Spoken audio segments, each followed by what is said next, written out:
Assalamualaikum warahmatullahi wabarakatuh. Alhamdulillahirabbil alamin, wassalatu wassalamu ala asyrafil anbiya wal mursalin sayyidina Muhammadin wa ala alihi wa ashabihi ajma'in. Amma ba'd, la haula wa la quwwata illa billahil aliyyil azim.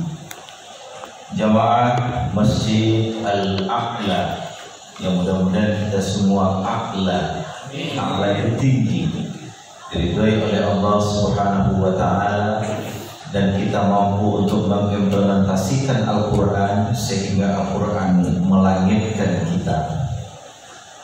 Yang pertama, saya akan membahas membumikan Al-Qur'an. Tema kedua adalah melangitkan manusia. 15 menit membumikan Quran, 15 menit melangitkan manusia. Pertama, kalau kita melihat redaksi Al-Quran tentang turunnya Al-Quran itu ada dua kata yang sering digunakan oleh Al-Quran.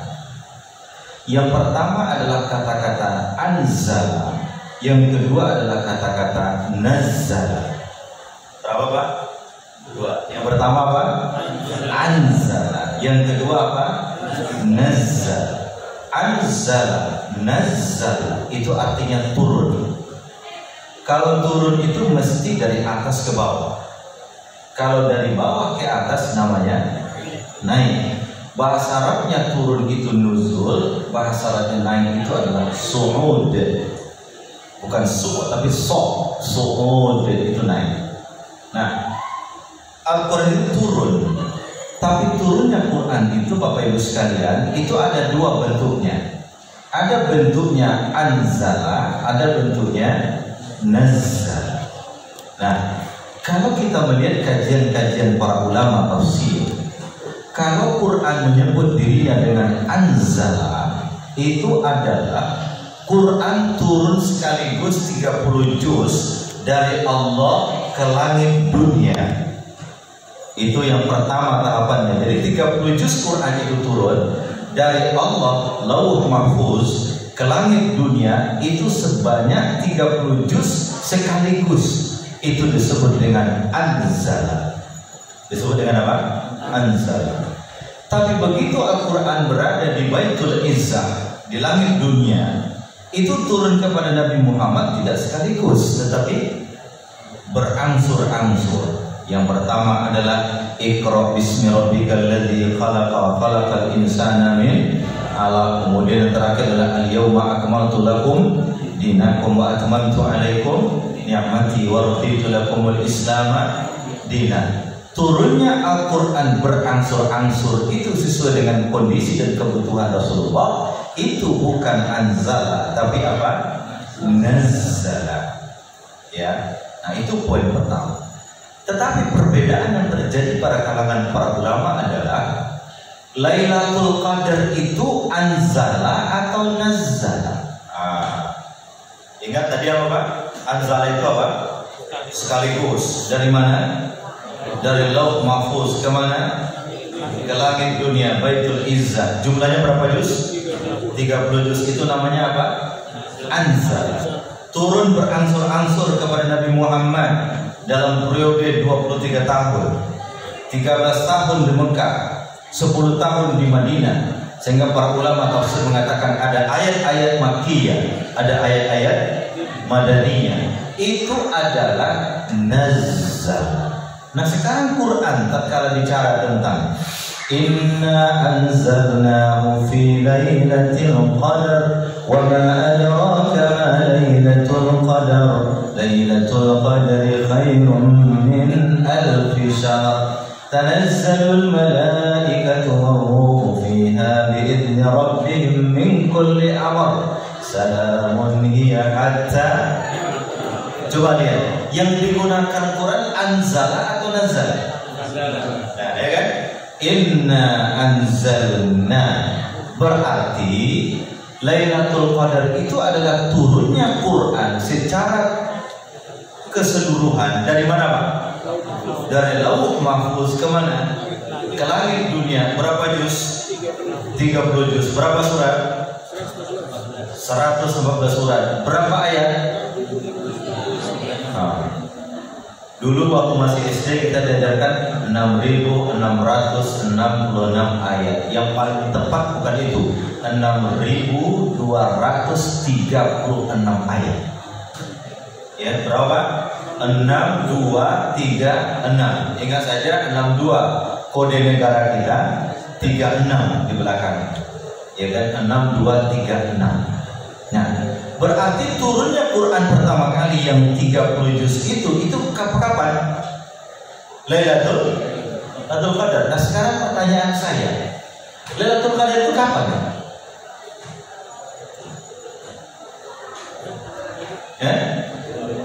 Kata Nabi SAW, iltamisu lailatul qadri, carilah Lailatul Qadar itu adalah pada malam-malam ganjil 10 hari terakhir.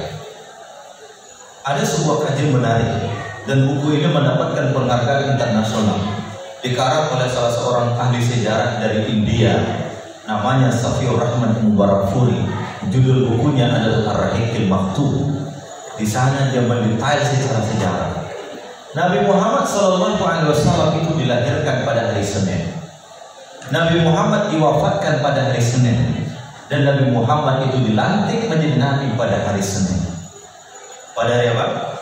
Senin. Nah, sekarang pertanyaan saya, hari Senin pada tahun turunnya Quran itu tanggal berapa? Nah, itu belum penelitian sejarah. Setelah diteliti di dalam sejarah, ternyata hari Senin di saat turun Quran itu tanggal 7, tanggal 14, tanggal 21, tanggal 28. Sekarang kita sisir. 7 10 hari terakhir? Belum. 14 10 hari terakhir? Belum. 21 10 hari terakhir? Iya. 28 10 hari terakhir? Iya. Kata Nabi, carilah Lailatul Qadar itu di malam ganjil. Sekarang tinggal yang mana, Pak? 28 dengan 21. 28 ganjil atau genap? Genap. Yang ganjil mana? 21. Berarti apa? Yang kita peringati 17 Ramadan itu adalah turunnya Quran dari Lauhul Mahfuz ke langit dunia. Ini kajian para ulama. Tetapi turunnya Quran kepada Nabi Muhammad itu adalah pada malam 21 Ramadan. Atau sebaliknya, kata para ulama, turunnya Lailatul Qadar itu adalah pada malam di saat Nabi Allah Subhanahu wa taala menurunkan Quran yang 30 juz ke langit dunia, karena dia menggunakan kata anzal. Kata apa? Anzal. Itu Lailatul Qadar. Tetapi turunnya pertama kali kepada Nabi Muhammad itulah 17 Ramadan. Makanya di Indonesia peringatan nuzul Quran itu kapan? 17 Ramadan. Yang kita peringati turunnya dari Lauh Mahfuz ke langit dunia atau dari langit dunia kepada Nabi Muhammad? Yang kita peringati adalah dari langit dunia kepada Nabi Muhammad sallallahu alaihi wasallam. Yang penting para ulama sejarah berbeda terkait dengan tanggal, tapi sepakat terkait dengan bulan. Bulannya mereka sepakat, yaitu bulan Ramadan.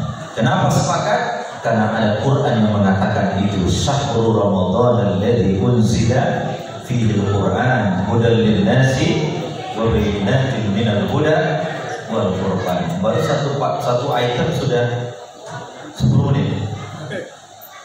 Ya, itu belum baru kita bicara nazala dengan anzala. Baik, itu poin pertama saya. Poin kedua saya masih pada bab membumikan Al-Quran. Poin kedua saya adalah di saat Al-Quran bicara tentang dirinya sebagai kalamullah, Muhammad SAW bukanlah sebagai pemilik daripada Quran. Dia adalah nabi yang menerima Quran. Tatkala Allah Subhanahu wa taala berbicara tentang Quran, bahwa Quran itu datang dari Allah, dia kadang-kadang menggunakan kata zalika, kadang-kadang menggunakan kata hada. Ya Pak ya? Apa arti zalika itu? Itu. Haza itu ini. Kalau saya mengatakan itu, maka itu berarti antara saya dengan yang tempat itu jaraknya apa? Jauh. Ibu-ibu itu, saya menggunakan kata itu karena jarak saya dengan ibu jauh. Tapi kalau jarak saya dengan benda yang saya tuju itu dekat, saya tidak boleh menggunakan kata itu. Menggunakan kata apa? Ini HP saya.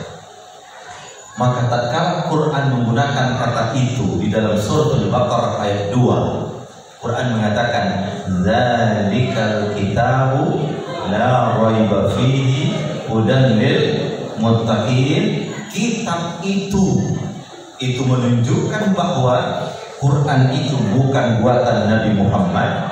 Quran itu bukan saduran syair masa lalu, tapi Quran datang dari zat yang maha tinggi. Karena menggunakan kata apa? Itu. Tetapi Quran yang tinggi itu dia membumi, sehingga tatkala Quran itu membumi, Allah menggunakan kata ini. Menggunakan kata apa? Ini. Apa ayatnya?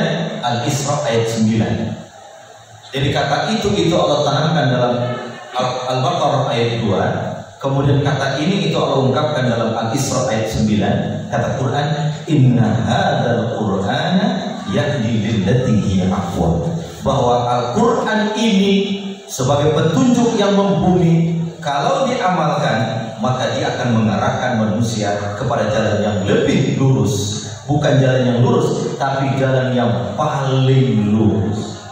Oke, berarti Bapak Ibu sekalian yang saya muliakan, Quran yang begitu tinggi datang dari zat yang maha tinggi, tapi dia membumi sehingga tidak ada satupun aturan Quran yang tidak bisa dilaksanakan oleh manusia. Coba cek. Quran bicara betul, Al-Isra 9 ya. Inna hadzal Qur'ana yahdi lillati hiya aqwam wa yubashshirul mu'minina alladziina ya'maluna ash-shalihat anna lahum ajran kabira. Itu Al-Isra ayat 9. Maka Quran itu dia datang dari langit, tapi begitu dilaksanakan oleh penduduk bumi, maka dia akan membumi. Sehingga tidak ada satupun aturan Quran yang tidak bisa diimplementasikan oleh manusia di bumi ini. Coba cari satu benar. Quran bicara tentang sholat, Quran bicara tentang puasa, Quran bicara tentang haji, Quran bicara tentang zakat, Quran bicara tentang perperangan, Quran bicara tentang mahram, Quran bicara tentang politik, Quran bicara tentang ekonomi, Quran bicara tentang bilateral, Quran bicara tentang diplomatik. Semua aturan Quran itu bisa dilaksanakan oleh manusia. Nantilah kita jauh masalah politik, masalah ekonomi, masalah budaya, masalah kultural, masalah diplomasi, rukun Islam yang 5 saja yang ada di dalam Quran, semuanya adalah amalan-amalan yang implementatif yang bisa dilaksanakan. Sholat harus berdiri, kalau tidak bisa berdiri boleh duduk, kalau nggak bisa duduk ya berbaring, kalau tidak bisa berbaring bungkus sholatnya dulu. Begitu kan? Puasa juga begitu. Puasa kita boleh kalau dalam keadaan sakit boleh mengganti. Kalau sakitnya permanen maka boleh bayar fidyah. Ibu-ibu yang hamil boleh bayar fidyah. Itu sebagai bentuk bahwa Quran itu adalah ajaran yang membumi. Sehingga kita mengatakan bahwa tidak ada satupun aturan Quran yang tidak bisa dilaksanakan oleh manusia, karena Quran itu datang dari langit, dia sifatnya adalah membumi. Poin pertama selesai. Poin kedua, begitu Quran diamalkan oleh penduduk bumi. Nah, penduduk bumi ini manusia atau malaikat? Penduduk ini manusia atau malaikat? Manusia. Manusia butuh makan, manusia butuh tidur, manusia butuh kawin, manusia butuh kebutuhan biologis.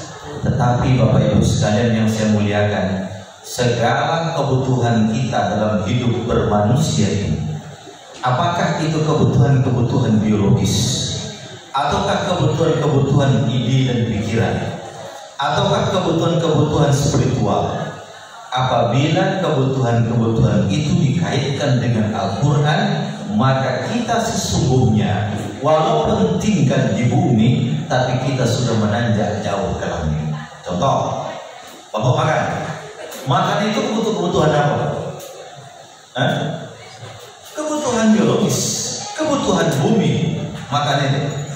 Tapi kalau kita praktekkan apa yang diajarkan Quran, maka makan bukan hanya hubungan-hubungan yang bersifat profan, yang bersifat tidak ada hubungannya dengan akhirat. Begitu makan itu yang sifatnya profan, kalau dimasukkan Al-Quran di dalamnya, maka makan yang profan itu bisa menjadi sakral penyakit. Begitu kita makan, baca Bismillahirrahmanirrahim. Yang kita makan halalan thayyiban. Begitu kita makan, uang punggung kita kuat, kita gunakan untuk sholat, digunakan untuk bekerja, digunakan untuk ibadah. Makan itu sifatnya duniawi. Tapi karena makan kita ditarik oleh Quran, maka makan kita bukan hanya sekedar penyambung hidup, tapi makan kita itu mengangkat derajat kita jauh ke langit. Paham saya? Oke. Begitu kita melaksanakan bekerja, Bapak berangkat dari rumah pagi, pergi ke kantor, pulang sore atau pulang malam, itu kebutuhan apa? Kebutuhan apa? Kebutuhan bumi. Dengan kerja kemudian kita dapat gaji, kita bisa menghidupkan anak kita, bukan menghidupkan dia, menghidupkan Allah, memberikan kehidupan untuk anak kita. Dengan itu dia bisa sekolah, dengan itu istri kita makan, dengan istri keluarga kita terjaga, ya. Makan, bekerja itu adalah praktek. Tapi kalau Bapak bekerja itu dilandasi Quran, walaupun Bapak sedang berjalan di bumi, hakikatnya Bapak sedang menanjak ke langit. Begitu keluar rumah, Bapak baca la haula wala quwata illa billahil aliyyil azim. Begitu Bapak di tempat kerja, yang Bapak kerjakan adalah mencari rezeki yang halal. Kulu min thayyibati ma razaqnakum, kulu wasrabu wa la tusrifu. Carilah rezeki yang halal. Begitu Bapak dengar azan pada hari Jumat, datang ke masjid sholat Jumat, maka bekerja Bapak adalah hubungan bumi. Tapi kalau dikerjakan dengan Quran, Bapak tidak hanya sekedar tinggal di bumi, tapi jiwa Bapak sudah jauh naik melangit ke sana. Oleh karena itu kata para ulama, orang-orang yang bersahabat dengan bumi, kalau dia bersahabat juga dengan Quran, tinggalnya memang di bumi, makannya penduduk bumi, dia tidur sebagaimana penduduk bumi tidur, tapi tidurnya dia bukan lagi untuk bumi, tidurnya untuk yang di langit itu. Yang di langit siapa?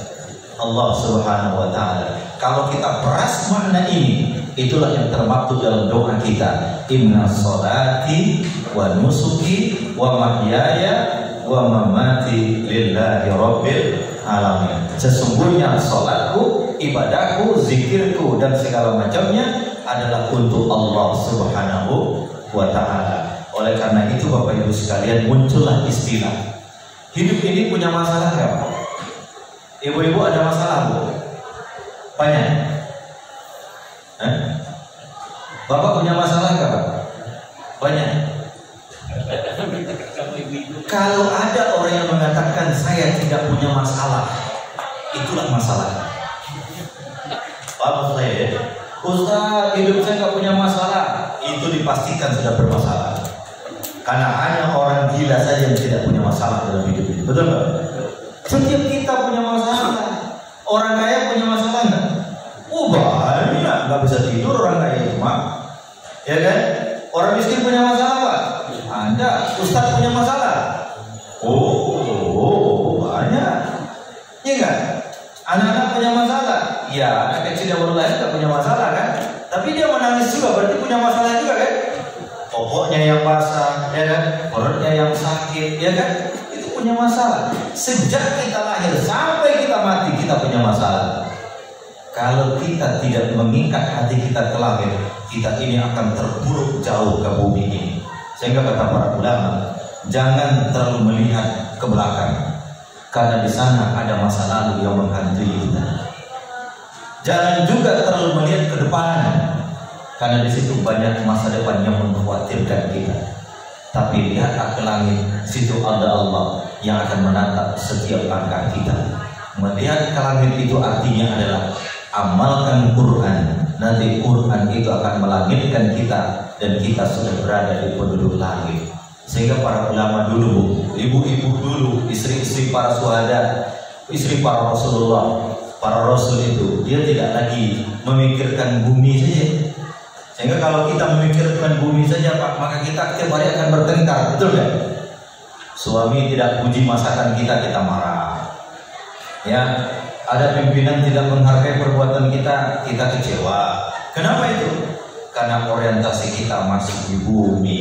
Tapi kalau orientasi kita sudah ke langit, maka semuanya akan berujung lillahi ta'ala. Maka seluruh aturan yang Allah berikan kepada kita dengan aturan-aturan Quran itu, maka kita akan menjadi manusia langit. Memang tinggal di bumi, tapi kita sudah menjadi manusia langit, manusia yang dekat dengan Allah Subhanahu wa ta'ala. Dengan itu kita bisa menjadi orang-orang yang taat kepada Allah dan terus bermuhasabah. Maka kita wajib untuk membaca Al-Quran. Oh ya, wajib untuk membaca Al-Quran. Mahasiswa saya tanya, berapa Anda baca Quran satu hari? Dia bilang 3 juz Ustaz. Wih, banyak juga, kalah-kalah saya. Pagi juz pokat, siang juz tomat, malam juz mangga. 3 juz dia bilang. Ya, kita nggak usah 3 juz. Saya sering mengatakan ibu-ibu, nggak usah banyak-banyak baca Quran. 5 ayat satu hari, itu luar biasa. Subuh, alif lam mim, shadaqallahul azim. Ya, Zuhur lanjutkan, dzalika kitabun la raiba fihi hudal lil muttaqin, shadaqallahul azim. Satu kali sholat 5 ayat. Satu minggu berapa? 35 ayat. Satu bulan berapa? 4 kali 35 itu 1 juz rata-rata. Kalau bukan 150 ayat, 170 ayat. Kalau Bapak baca konsisten, insya Allah 1 bulan 1 juz Al-Quran Bapak khatamkan. Minimal kita harus mengkhatamkan Quran dalam hidup kita ini paling tidak 1 kali khatam dalam hidup. Kalau tidak juga keterlaluan, kata Bang Haji Romayan. Ya, terlalu. Ya, maka terlalu. Ramadan ini saat ini kita baca Quran, ya kan? Saatnya kita belajar dan membaca Al-Quran. 30 menit sudah berlalu dan alhamdulillah 2 tema ini telah kita bahas. Tadi malam saya minta kuliah Quran di Masjid Jakarta Selatan sana 1,5 jam Pak. Jadi mulai jam 9.00 itu selesai jam 10.30. Itu 1 tema. Nah alhamdulillah kita ringkas malam ini menjadi 30 menit. Nah, mudah-mudahan berkah untuk kita semua. Assalamualaikum warahmatullahi wabarakatuh.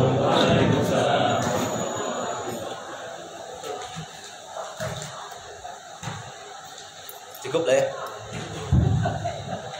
Terima kasih kepada Ustaz Dr. Hindian Faisal Tema yang telah menyampaikan tausiah berkaitan dengan nuzul Quran yang peringati pada hari ini. Mari kita tutup sama-sama dengan doa. Bismillahirrahmanirrahim. Alhamdulillahirabbil alamin. Hamdan syakirin hamdan na'imin hamdan yu'affiru. Ya Rabbana lakal hamdu kama yanbaghi li jalali wajhikal karim wa 'azimi sultanik. Allahumma shalli ala sayyidina Muhammadin wa ala alihi wa sahbihi ajma'in. Allahumma inna nas'aluka imanan da'iman wa nas'aluka qalban khashi'an wa nas'aluka yaqinan shadiqan wa nas'aluka ilman nafi'an wa nas'aluka amalan shalihan wa nas'aluka al-'afiyah wa nas'aluka tamamal 'afiyah wa nas'aluka syukra 'alal 'afiyah wa nas'aluka al-ghina 'anil nas. Allahumma rabbana taqabbal minna salatana wa siyamana wa qiyamana wa ruku'ana wa sujudana wa tasbihana wa tahmi wa tanil tafsirana ya Allah bi rahmatika ya arhamar rahimin. Allahumma innaka afuwwun karim tuhibbul afwa fa'fu 'anna ya karim. Al-Fatihah. A'udzubillahi minasyaitonir rajim. Bismillahirrahmanirrahim.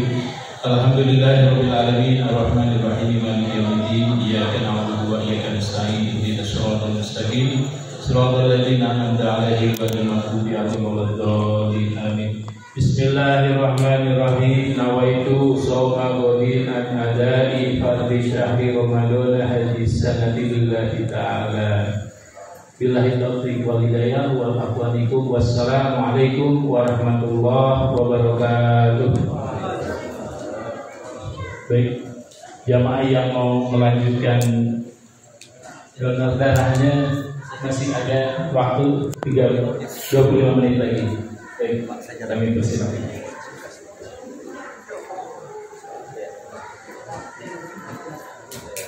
Dia lagi di Jogja ya? Iya, makasih dia.